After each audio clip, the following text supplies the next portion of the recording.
Pense rápido. O que você estava fazendo em 2001, o primeiro ano do século XXI?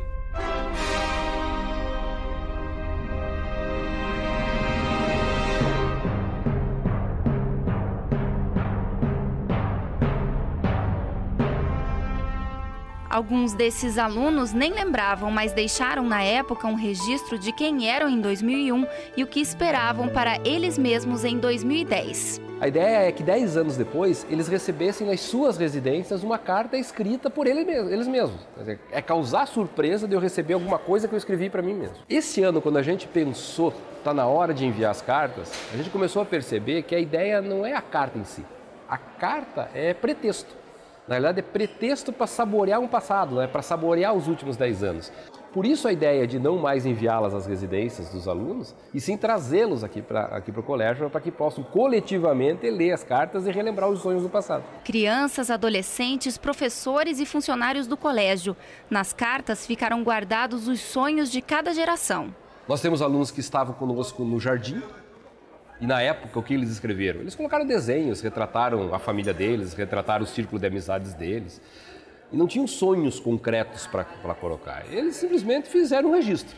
E os que escreveram quando tinham 17 anos, que hoje têm 27, e que já estão casados, muitos deles têm filhos estudando aqui no colégio, eles retratam sonhos bem concretos. Eles colocam anseios profissionais, número de filhos, amores do passado, e perguntam para eles mesmos se já estão casados com esses amores. Então e quando você pega, por exemplo, alunos de quinta, de sexta série, as falas são ainda infantis, né? São ainda assim de sonhos um pouco menos concretos, de se tornar um grande jogador de futebol, se já estamos na seleção brasileira. Carmina Ribeiro tinha apenas 6 anos em 2001 e conviveu durante quase 10 anos com a expectativa do que iria encontrar na carta que colocou na caixa de vidro que ficava dentro da biblioteca. Como eu não me lembrava da carta, isso me deixou curiosa. Aí eu ia lá na biblioteca e lá ficava a cápsula, ficava exposta assim. Eu ficava pensando assim, nossa, o que será que eu escrevi? Ficava ansiosa.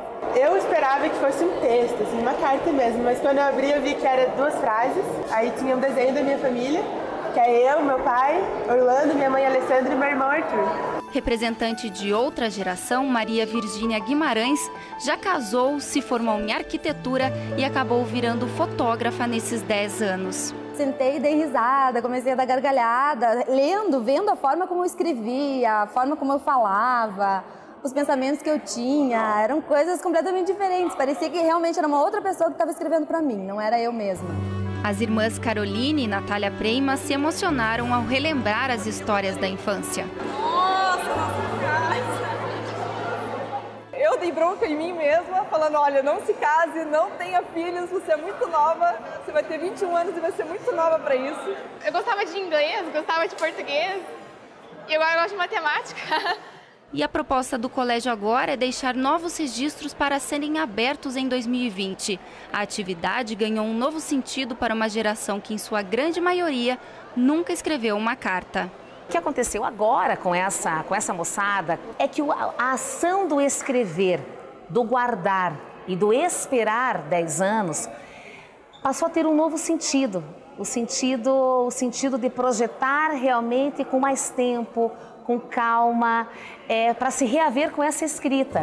E como o Pietro, de 10 anos, se imagina em 2020? Voltar maior, eu quero ter a carreira de físico ou biólogo. Também vou querer jogar bastante futebol em 2020. Mas seja em 2001, 2010 ou 2020, o aprendizado que fica é o mesmo. Eu acho que a nossa comunidade teve essa reflexão.